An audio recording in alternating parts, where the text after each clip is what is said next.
Assalamualaikum warahmatullahi wabarakatuh kepada semua sahabat-sahabat saya yang dirahmati Allah Ta'ala sekalian. Jadi apa khabar semua? Terima kasih kerana sudi menonton channel saya Semangat Atar.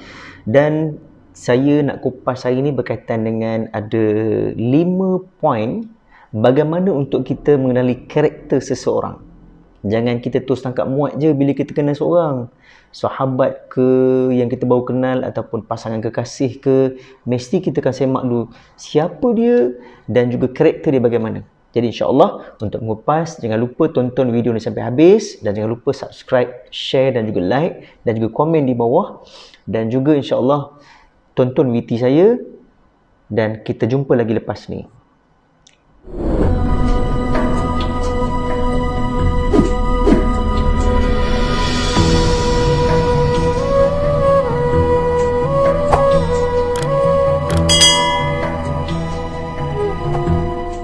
Assalamualaikum warahmatullahi wabarakatuh kepada semua sahabat-sahabat saya yang dirahmati Allah Ta'ala sekalian. Allahumma salli ala Sayyidina Muhammad.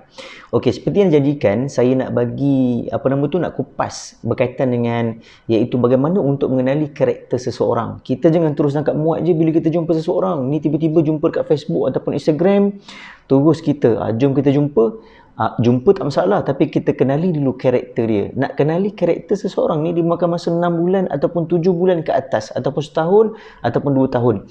Ada yang sampai setahun pun tak mengenali lagi karakter sahabat dia ataupun pasangan dia. Okey. So, berhati-hati bila mana kalau kita memilih pasangan kita ataupun kita memilih sahabat kita, ya. Okey, yang pertama sekali kalau kita nak kenal seseorang, karakter asli dia, iaitu yang pertama sekali reaksi dia terhadap tekanan ataupun saat disakiti orang lain. Contoh, kita kalau nak kenali seseorang, kita tengok ketika bila mana dia menghadapi tekanan. Adakah dia ni solve the problem, dia macam mana dia mengolah dia mengolah dia punya masalah tu dengan cara yang baik ataupun dengan cara yang tidak baik. Kadang-kadang karakter seseorang tu dia akan berubah bila mana masalah tu akan hampir kepada dia, bila mana kalau masalah tu dihadapi. Dia tak tahu macam mana nak cari solution yang terbaik untuk masalah tersebut. Yang ni kita boleh tengok bagaimana ketika bila mana seseorang tu menghadapi masalah. Macam mana mulut dia. Adakah dia sebut perkataan yang tidak elok, adakah dia sebut perkataan yang elok. Contohlah kalau kita nak kenal orang, memanglah orang akan baik dengan kita. Sebab apa? Mereka nak benefit daripada kita dan mereka nak manfaat daripada kita. Mereka nak faedah daripada kita. Jadi kita kena semak dulu siapa orang yang kita nak berkawan dan siapa orang yang kita nak partner tadi. Okey, nak kenali dia iaitu tengok reaksi dia terhadap tekanan ataupun saat disakiti orang lain. Contoh, tiba bila mana kereta dia digeser oleh orang lain, tengok macam mana dia solvekan problem tersebut. Adakah dia tengking orang tersebut? Adakah dia marah orang tersebut? Tengok karakter dia bagaimana. Okey, yang kedua pula iaitu sikapnya terhadap orang-orang yang lebih lemah daripada dia. Bagaimana dia menangani masalah diri dia sendiri ataupun bagaimana kita nak mengenali karakter seseorang ni ketika bila mana dia berhadapan dengan orang lemah. Adakah dia bantu? Adakah dia jaga baik-baik? Contohlah, kita tengok balik. Nak tengok karakter seseorang ni ketika bila mana kita tengah makan, tiba-tiba datang orang susah pada dia. Tiba-tiba orang susah tadi minta bantuan pada dia. Celaka betul lah kau ni minta bantuan dengan aku. Maksudnya, kita dah kenali karakter dia seorang yang agak agresif ataupun dia seorang yang agak panas baran. Yang ni kena berhati-hati dan juga beware. Okey, kalau sekiranya dia ni, tak apa, duduklah cik nak makan apa, nanti saya akan pesan kita makan sekali. Ataupun saya bagi duit pada cik. Tengok bagaimana dia solvekan problem dia bersama dengan orang yang lebih lemah daripada dia. Itu karakter yang kita nak kenali seseorang tadi. Okey, yang ketiga pula iaitu perlakuannya terhadap orang tua, keluarga dan pembantunya. Okey. Kalau kita nak kenali karakter seseorang ni, kita tengok bagaimana dia bersama dengan ahli keluarga dia dan juga bersama dengan ibu bapa dia. Kalau dia baik dengan ibu bapa dia, maka dia akan baiklah dengan kita. Dia akan baik dengan seseorang. Sebab apa? Kita nak kenali karakter seseorang ni, kalau dia baik dengan mak ayah dia, maka dia akan baik dengan semua orang. Sebab apa? Kewajipan buat baik kepada ibu bapa dahulu, barulah seterusnya kepada orang lain. Dan juga kalau sekiranya dia ada pembantu rumah, adakah dia herdik pembantu rumah tadi? Adakah dia marah pembantu rumah tadi? Kalau sekiranya dia marah pembantu rumah tadi, dia herdik, dia marah, dihina, dia maki hamun, maka dia bukan seorang yang berkarakter yang baik. Tu kena berhati-hati. Dan seterusnya pula iaitu yang keempat, gaya hidup dia ataupun apa yang sering dibicarakan. Kita tengok balik lifestyle seseorang kalau kita nak kenali dia. Kalau lifestyle dia ni kuat pakai pakaian up to date, kuat make up, yang lelaki pula kuat membazir, pergi jalan dan sebagainya, menghabiskan duit, maka itu adalah karakter yang tidak elok. Walaupun itu normal bagi seseorang individu, adalah normal ustaz. Dia pun manusia juga, mestilah dia kena pakaian up to date. No, tidak sama sekali. Itu bermakna dia suka pada pembaziran. Kena berhati-hati. Sebab kadang-kadang orang begini, dia suka cari orang yang dia nak berkawan tadi, dia akan ambil kesempatan. Contoh saya sendiri pun pernah terkena. Ustaz, boleh tak minta tolong ustaz? Kenapa? Kita dah baik dengan dia. Nak minta pinjam duit ustaz boleh? Kalau dah 10 orang minta pinjam duit, manalah aku ada duit? Jadi, kena berhati-hati dan beware kepada mereka yang tidak pandai menguruskan ahli keluarganya sendiri dan tidak pandai menguruskan pembantu rumahnya dan juga tidak pandai menguruskan ibu bapa dia. Tengok juga bagaimana dia menguruskan ahli keluarga dia. Dibantu tak keluarga dia yang susah tadi? Dibantu tak adik-beradik dia yang susah tadi?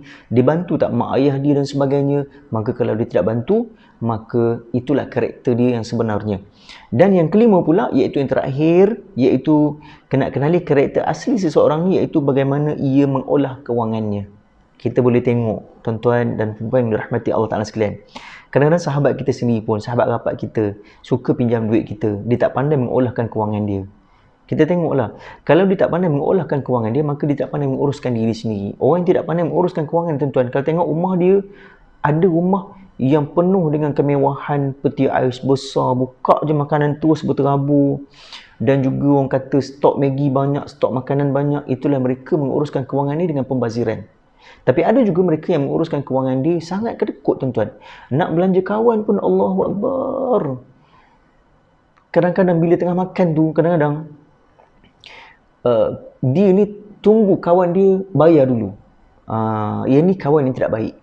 Betul, kita nak belanjakan kawan. Tapi dalam muzakarah, fatwa menyatakan, ramai yang sahabat-sahabat kita kata benda, tak apalah aku nak berzakat pada sahabat aku nak bayar semua meja ni. Tuan-tuan, zakat dengan sedekah lain.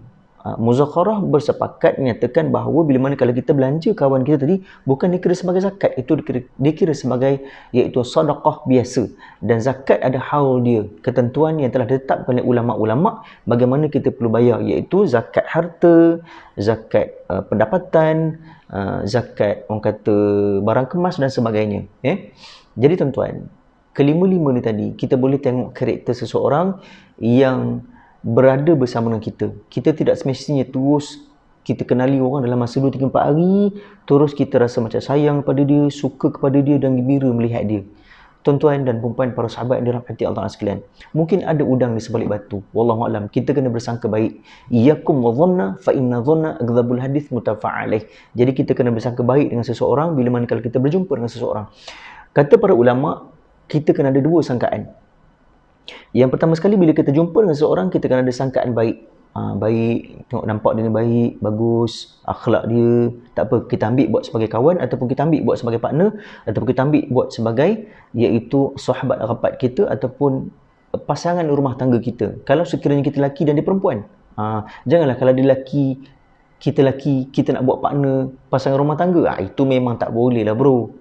Tapi maksudnya kalau sekiranya dia baik, dia bagus, kita bersangka baik kepada dia.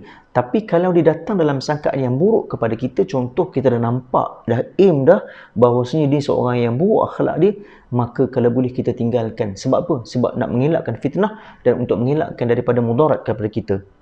Okey, nak mengelakkan mudarat pun sebagai satu ibadah kepada kita. Jadi kita perlu elakkan.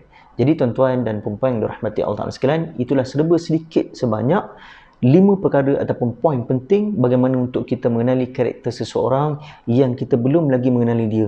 Jangan sesekali kita mengenali orang dalam media sosial, Facebook, Instagram, Twitter, orang yang betul-betul baik di hadapan kita. Kadang-kadang mereka pamerkan kebaikan mereka dalam media sosial, tapi bila kita jumpa, karakter itu akan berubah. Wallahu alam. Semoga insya-Allah kita bertemu dengan sahabat yang paling baik dan juga partner yang baik dan juga pasangan yang baik untuk kita, dan kenali 5 poin karakter ini. Jadi insya-Allah wabillahi taufiq wal hidayah. Wassalamualaikum warahmatullahi wabarakatuh. Jangan lupa share, subscribe dan juga like dan juga komen di bawah sekiranya ada apa-apa yang perlu dikomen, ya. Okey, insya-Allah jumpa lagi untuk vlog yang akan datang ataupun tazkirah yang akan datang dan motivasi yang akan datang. Jadi saya rasa sekadar itu saja. Wabillahi taufiq wal hidayah. Wassalamualaikum warahmatullahi wabarakatuh.